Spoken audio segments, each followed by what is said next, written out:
नमस्कार, बहुत बहुत स्वागत है आप सभी का एक बार फिर से जिज्ञासा में और एनआईएस ब्रिज कोर्स की इस क्लास के साथ हम एक बार फिर उपस्थित हैं। आप लोगों की संख्या इस समय बड़ी कम चल रही है। मैं बैठ जाता हूँ, थोड़ा आज थका हुआ सा हूँ। संख्या आप लोगों की इस समय बड़ी कम चल रही है। वीडियोज पे व्यूज आ रहे हैं 30, 35, 40। तो जब 30, 35, 40 व्यूज आते हैं तो आप भी सोचिए कि कोई व्यक्ति क्यों मेहनत करेगा 30, 35, 40 व्यूज के लिए। इससे तो बेहतर कोई भी विषय पे दूसरे विषय पे वीडियोस बना के डाल दिए जाएंगे तो भी व्यूज आते रहे। तो थोड़ा ये सुधारिए, थोड़ा ठीक करिए माहौल की थोड़े व्यूज तो सही आए। व्यूज के हालात बहुत खराब है। इतने तो आए कि व्यक्ति अगर 40 मिनट मेहनत करता है तो उस 40 मिनट का पता लगा कि फिर वो वीडियो 2 घंटे ही देखा गया तो भी कोई फायदा नहीं। इतना करिए, थोड़ा शेयर वेयर कर दीजिए और ग्रुप में और लोगों को भी जोड़ दीजिए, ऐड कर दीजिए। मैं आज लिंक डाल दूंगा ग्रुप में, तो उस लिंक का प्रयोग करते हुए और लोगों को भी जोड़ दीजिए ताकि इतना तो देखा जाए कि मेहनत तो वसूल हो। खैर, आज हमारा जो टॉपिक है वो है इसके folding, decoding and word knowledge. ठीक है, इसके folding, decoding and word knowledge, 3 शब्द इसमें हैं। इसके folding, decoding and word knowledge. दरअसल वर्ड नॉलेज और डिकोडिंग दो चीजों पे हमें बात करनी है इसमें, और उसमें एक शब्द आया है इसके फोल्डिंग, और सबसे पहले वही पूछ दिया गया है कि दरअसल इसके फोल्डिंग मीन्स होता क्या। इसके फोल्डिंग को ऐसा समझिए कि अगर हम इसका हिंदी अर्थ लेते हैं तो हिंदी अर्थ होता है इसका मचान। ठीक है, हिंदी अर्थ क्या रहेगा? हिंदी अर्थ होता है इसका मचान। और मचान शायद आप जानते होंगे, देहात क्षेत्रों में मचान भी कहते हैं और इसको मैरा भी कहा जाता है। ठीक है, मचान भी कहा जाता है, हमारे यहाँ इसको कहते हैं मैरा। मैरा, मैरा क्या होता है? संभवतः आप जानते होंगे कि जब खेतों में जानवर वगैरह परेशान करते हैं तो रखवाली करने के लिए लोग क्या करते हैं, एक लकड़ियों के सहारे ऊपर एक व्यवस्था बना लेते हैं अस्थायी रूप से बैठने बैठने के लिए। तो वो मचान होता है, इसका हिंदी अर्थ मचान होता है। और दरअसल सही अर्थ इसका ये हुआ कि एक ऐसी व्यवस्था जो टेम्परेरी है वो हमने बना ली है। तो एक टेम्परेरी व्यवस्था के रूप में इस शब्द का उपयोग यहाँ हुआ है इसके फोल्डिंग का। तो कहा यह गया है कि जब आप डिकोडिंग करवाएंगे बच्चों को और वर्ड नॉलेज देंगे तो ऐसी स्थिति में इसके फोल्डिंग जरूरी है। यानी एक टेम्परेरी व्यवस्था, मचान के रूप में एक टेम्परेरी व्यवस्था जरूरी है। तो यहाँ पे सबसे पहले इसी का अर्थ बताया गया है, व्हाट इज इसके फोल्डिंग मीन्स, कि इसके फोल्डिंग का मतलब क्या है। तो देख लो मतलब इसमें क्या बताया गया, फिर मैं अपने हिसाब से बता देता हूँ। In early language and literacy instruction, जब हम प्रारंभिक लैंग्वेज इंस्ट्रक्शन की बात करते हैं, लैंग्वेज के अध्ययन की बात करते हैं, scaffolding refers to the temporary support. तो इसके फोल्डिंग क्या है? It's a temporary support. तो ये एक टेम्परेरी सपोर्ट है।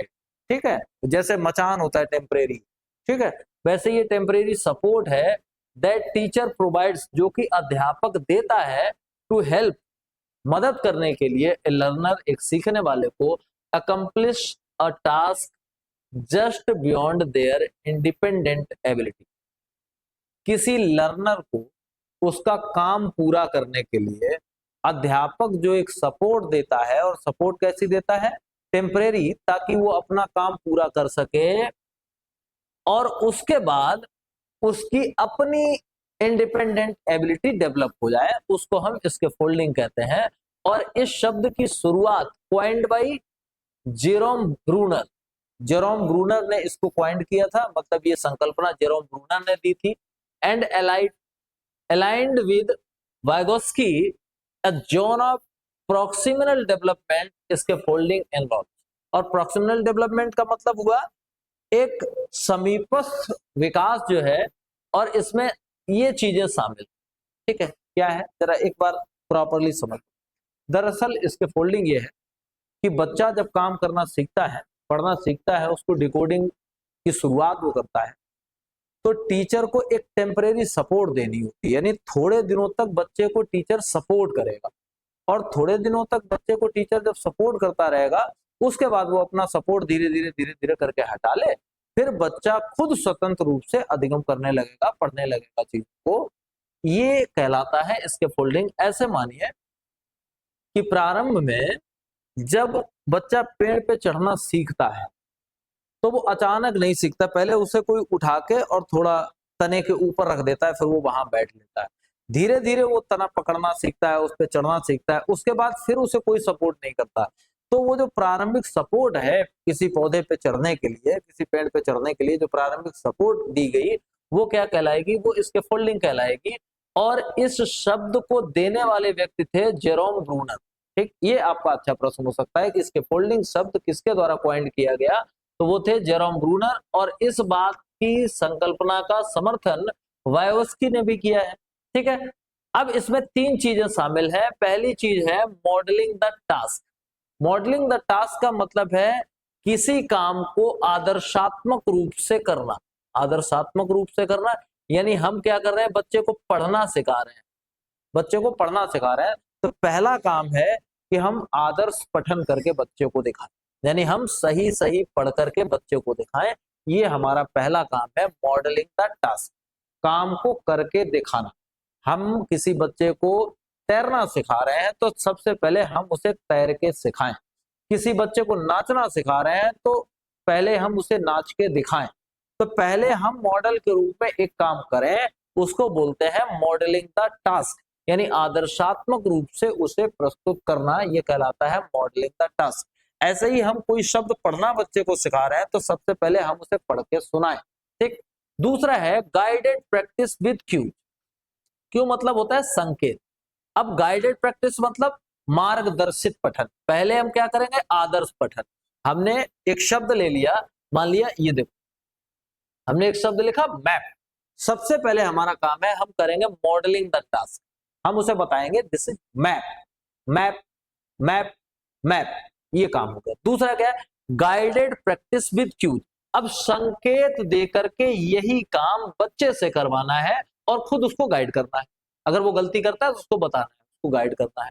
तीसरा है ग्रेजुअल रिलीज टुवर्ड्स इंडिपेंडेंस।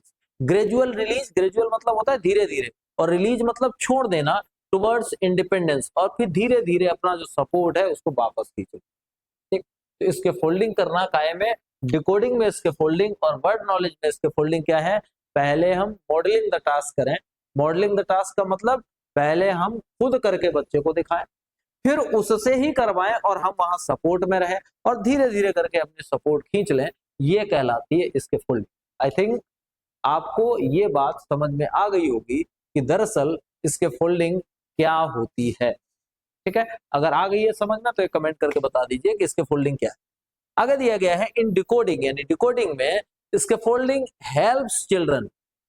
इसके फोल्डिंग बच्चों की मदद करती है मूव फ्रॉम हाल्टिंग। हाल्टिंग क्या है? हाल्टिंग मतलब होता है हिचकिचाना, लड़खड़ाना। ठीक है, हिचकिचाना। जैसे अब यही शब्द बच्चे को पढ़वा रहे हैं, अब वो क्या कर रहे हैं? डिकोडिंग में उसको दिक्कत आ रही, वो ऐसे कह रहा है मां ऐसे ऐसे बोल रहा है, ऐसे करके बोल रहा है। ये क्या कहलाएगा? ये कहलाता है halting. Effortful reading. Effortful reading मतलब प्रयत्न करके पढ़ना, बहुत कोशिश करके पढ़ना, बहुत मुसीबत में पढ़ना। To fluent and confident word recognition. Scaffolding मदद करेगी बच्चे को कायम में उसकी हिचकिचाहट से, उसके प्रयत्न वाली पढ़ाई से उसकी पढ़ाई कैसी हो जाएगी? फ्लुएंट, वो लगातार पढ़ पाएगा, कॉन्फिडेंस के साथ पढ़ पाएगा। फॉर सेकेंड लैंग्वेज, और दूसरी भाषा के लर्नर्स के लिए ये होगा such support is especially vital. ऐसी सपोर्ट जो है वो वाकई में बहुत जरूरी होती है, as they may not be familiar with English spelling patterns and vocabulary. क्योंकि वे अंग्रेजी भाषा के पैटर्न और वोकैब से बहुत ज्यादा परिचित नहीं होते हैं, इसलिए इसके फोल्डिंग इंपॉर्टेंट हो जाती है। अब मैं थोड़ा सा आपको बता दूं यहाँ पे महत्वपूर्ण बात क्या है। इसके फोल्डिंग का सीधा मतलब हुआ आप खुद करिए, ठीक, फिर आप बच्चे को देखिए, फिर आप उसको छोड़ दीजिए, बस हो गया। इतने काम करने हैं, डू सी एंड लीव। पहले आप खुद करके दिखाओ, दूसरा फिर वो करे और आप देखो, अगर गलती लगे तो सुधारो, और फिर धीरे धीरे धीरे धीरे करके उसको खुद करने, फिर उसको खुद करने, धीरे धीरे करके पीछे हट जाओ। ऐसा भी नहीं है कि आप उसको अचानक एकदम छोड़ दें, आप छोड़िए उसको, लेकिन धीरे धीरे करके छोड़िए, तब वो प्रॉपरली पढ़ पाएगा, ऐसे समझिए। ठीक है, आगे देखेंगे, scaffolding should decrease over time as the learners become more capable.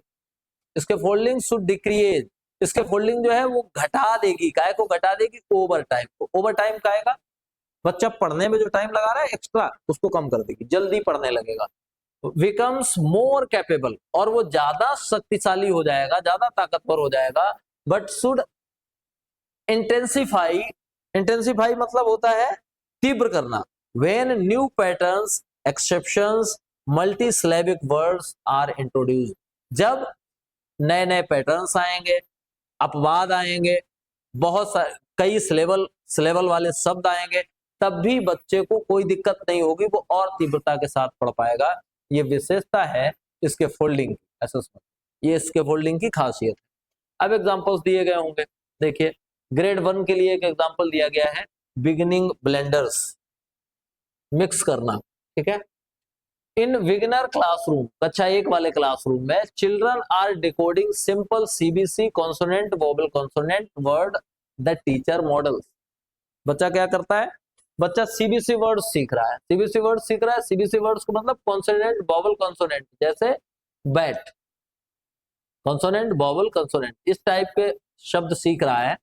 तो टीचर क्या करता है, टीचर मॉडल के रूप में वहां पे है, पहले तो वो खुद बताता है, अभी मैंने मॉडलिंग की बात की, तो पहले तो वो खुद बताता है, फिर बच्चा पढ़ता है, दिस इज दिस इज ऐसे करके पढ़ता है। अब वो मैट नहीं पढ़ पा रहा है।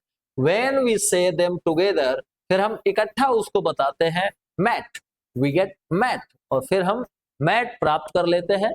The teacher then invites children, फिर टीचर क्या करता है, टीचर बच्चों को बुलाता है to try blending with word cards, word cards का प्रयोग करता है, ठीक, ब्लेंडिंग करवाने के लिए। Ask them to build new words, और फिर वो उनसे कहता है कि अब आप ऐसा करो, नए नए शब्दों को बनाइए, नए नए शब्द बनाओ, बाई स्वैपिंग वन साउंड, किसी एक साउंड को हटा दो और नए शब्द बना दो। जैसे मैट में से एम हटाओ, सी लगा दो तो कैट हो गया, फिर सी हटाओ एच लगा दो तो हैट हो गया, फिर एच हटाओ बी लगा दो तो बैट हो गया। ऐसे करके वो नए नए शब्द बनवाता है। यूज इल्कोनिन बॉक्सेस, अभी एक नई शब्दावली आ गई, इल्कोनिन बॉक्सेस, और syllable boxes with counters to represent each sound. अब आप दो प्रक्रियाएं और कर सकते हैं, इल्कोनिन बॉक्सेस का उपयोग कर सकते हैं या फिर सिलेबल बॉक्सेस का उपयोग कर सकते हैं। काहे के लिए, प्रत्येक साउंड को अलग अलग दर्शाने के लिए। अब दिमाग में एक प्रश्न आ रहा होगा कि ये नई बला क्या है, ये इल्कोनिन बॉक्सेस क्या है, इल्कोनिन बॉक्सेस बताया जाए। तो दरअसल आप ये काम करते रहते हैं, भले ही नाम नहीं याद रहे, आपको रेट लिखना है, ठीक है, आपको ऐसा रेट लिखना है। तो आप क्या करो, इनको अलग अलग करके दिखाओ, प्रत्येक सिलेबल अलग अलग, आर ए टी, इस वाली व्यवस्था को बोलते हैं सिलेबल बॉक्स, ठीक, इस व्यवस्था को, सॉरी, इस व्यवस्था को बोलते हैं इल्कोनिन बॉक्स। अब इस व्यवस्था की खासियत क्या है इल्कोनिन बॉक्स की, जैसे आपको फिश लिखना है, फिश लिखना है, तो फिश की खासियत यह है कि फिश आप ऐसे लिखेंगे, FISH, SH एक में ही लिख दिया। SH एक में क्यों लिख दिया, क्योंकि इसका साउंड सिंगल है, एक ही सिग्नल है, एक ही साउंड है, तो प्रत्येक बॉक्स में एक साउंड रखा जाता है। इल्कोनिन बॉक्स की खासियत क्या है, इसमें बॉक्सेस बनाए जाते हैं और प्रत्येक बॉक्स में एक लेटर रखने के बजाय, एक लेटर रखने के बजाय हम एक साउंड को रखते हैं, उसे हम कहते हैं इल्कोनिन बॉक्स। और सिलेबल बॉक्स क्या है, सिलेबल बॉक्स को आप ऐसे समझिए, जैसे ये सिलेबल बॉक्स बनाया और हमने इसमें लिखा चेंजमेंट, तो इसमें एक सिलेबल इधर एक सिलेबल इधर, तो सिलेबल बॉक्स का मतलब हुआ कि सिलेबल अलग अलग करके लिख दो तो उसको बोलते हैं सिलेबल बॉक्स, और अगर एक एक साउंड को अलग करके लिख दिया जाए तो उसको बोलते हैं इल्कोनिन बॉक्स, ठीक है। तो इल्कोनिन बॉक्स भी समझ में आ गया होगा। फिर विजुअल टिप दे रहा है कि visual and tactile aids help grade 1। Grade 1 के बच्चों को हेल्प कौन करता है, दो तरह के एड्स हेल्प करते हैं। पहला तो एड कैसा होना चाहिए, विजुअल होना चाहिए, यानी दिखता हुआ आप TLM उपयोग करें, और टेक्टाइल मतलब ऐसा TLM उपयोग करें जिसे स्पर्श किया जा सकता है, जिसे कि छुआ जा सकता है। Children track sound to letter matches, children क्या करते हैं, सुनते हैं साउंड को, उससे लेटर मैच करते हैं। Frequent repetition in shared reading text build confidence, और बार बार पढ़ने से क्या होता है, कॉन्फिडेंस बढ़ता है बच्चों को। फिर ग्रेड 3 में एक एग्जांपल दिया गया, digraph and word family decoding. Digraph मतलब डबल वाले, जैसे एच एच को इकट्ठा पढ़ा जा रहा है, सी एच को इकट्ठा पढ़ा जा रहा है, टी एच को इकट्ठा पढ़ा जा रहा है, ये क्या है, यह है डायग्राफ। तो डायग्राफ के बारे में बताया जाए, वर्ड फैमिली के बारे में बताया जाए, कहाँ, कक्षा 3 में। कैसा करके, the teacher introduce the digraph S H, the teacher rights a mystery sentence on the book. वो एक मिस्ट्री सेंटेंस लिखते हैं बोर्ड पे और लिखते हैं द खाली जगह, इज द खाली जगह, फिर इट गोज, ऐसे करके लिखते हैं, और फिर 3 शब्द देते हैं कि इनमें से कौन सा भर। ठीक है, स्टूडेंट डिकोड कर लेते हैं कि फिश भरा जाएगा, डिस भरा जाएगा, श भरा जाएगा। The teacher break each word into sounds, teacher क्या करता है, प्रत्येक शब्द को साउंड्स में तोड़ता है। सो पिक्चर्स एज प्रॉम्प्ट्स की तरह पिक्चर्स दिखाता है। Encourages the group to build their own asset sentences, और पूरे ग्रुप से कहता है कि वो अब अपने खुद के ऐसे सेंटेंसेस बनाएं जिनमें एसएच का उपयोग हुआ। ठीक है, later students play word ladder game, फिर बच्चे क्या करते हैं, वर्ड लैडर गेम खेलते हैं, जिसमें वो बनाते हैं SHIP सिप, फिर SHOP शॉप, फिर चॉप, फिर चिप, इस तरह का एक गेम खेलते हैं बच्चे। ठीक, टिप दी गई है, प्रोवाइड जस्ट इनफ सपोर्ट, खूब सपोर्ट दीजिए बच्चों को। बिगिनिंग साउंड, शुरुआत वाले साउंड उन्हें बताइए। पिक्चर के क्लू दीजिए।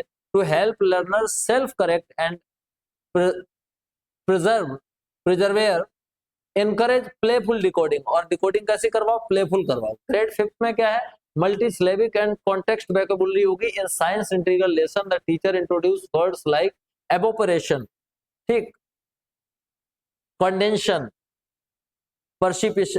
पर्सिपिटेशन, द टीचर स्कैफोल्ड्स बाय। अब टीचर क्या करता है, टीचर वही काम करता है, मचान बनने का काम क्या करता है, सेगमेंटिंग करता है सिलेबल में। इवेपोरेशन को इवेपोरेशन इस प्रकार से तोड़ता है। फिर आइडेंटिफाई करता है base root words. Base root words क्या है, इसमें वेपर है तो वेपर को करता है। यूज मॉर्फी एनालिसिस, TION, ये भी बताता है कि वेपोरेशन में TION लगाने से क्या होता है, वेपर में नाउन बन जाता है, नाउन होता है, फिर उसमें TION लग जाता है। Children then build a chart of root words and suffix, फिर बच्चे क्या करते हैं, सफिक्स और रूट वर्ड की एक चार्ट बनाते हैं। Create a 4 word science story using the vocabulary, और वोकैब का प्रयोग करते हुए 4 सेंटेंसेस की एक स्टोरी बनाते हैं। ग्रेड 5 में डिकोडिंग इन्वॉल्व्स स्ट्रेटजीज थिंकिंग। कक्षा 5 में डिकोडिंग में थिंकिंग की स्ट्रेटजी इस्तेमाल होती है। इसके folding help learners recognising patterns, इससे वो पैटर्न्स पहचान पाते हैं। नॉट जस्ट प्रोनाउंस वर्ड्स, केवल वर्ड्स को प्रोनाउंस ही नहीं करते। अब यहाँ पे एक बहुत अच्छी एक चार्ट दी गई है, इस चार्ट को समझ लो। इसके फोल्डिंग स्ट्रेटजी क्रॉस लेवल क्या क्या होगा देखो। जब मॉडलिंग होती है तो क्या होता है, the teacher reads aloud and track its each word, teacher तेज तेज पढ़ता है और प्रत्येक वर्ड को ट्रैक करता है। I see the S in sun here, ठीक। Think aloud, the teacher verbalises the decoding process, फिर वो बताता है डिकोडिंग का प्रोसेस कैसा है। This word starts with TR, let us try blending, इस तरह से बताता है। प्रॉम्प्टिंग करता है, फिर टीचर ऑफर्स पार्शियल क्यूज, वो क्यूज देता है, संकेत देता है। What is the first sound in this word, इस तरह से प्रश्न पूछता है। फिर शेयर्ड रीडिंग करवाता है। The class reads from the big book together, फिर कक्षा बड़ी वाली किताब से साथ में पढ़ती है। Teacher guides phrasing and decoding, वो फ्रेजिंग और डिकोडिंग में मदद करता है। पीर रीडिंग, सहपाठियों के साथ पढ़ना। द स्ट्रॉन्गर रीडर्स हेल्प अ पीर, तो एक साथी दूसरे साथी की मदद करता है। इन मिक्स्ड एबिलिटी ग्रुप, ठीक। आगे दिया गया है टूल्स फॉर स्कैफोल्डिंग डिकोडिंग, ये कुछ टूल्स हैं। पहला दिया गया है लेटर टाइल्स एंड मैग्नेट्स, आप इनका इस्तेमाल कर सकते हैं, लेटर टाइल्स का इस्तेमाल कर सकते हैं, मैग्नेट्स का इस्तेमाल कर सकते हैं।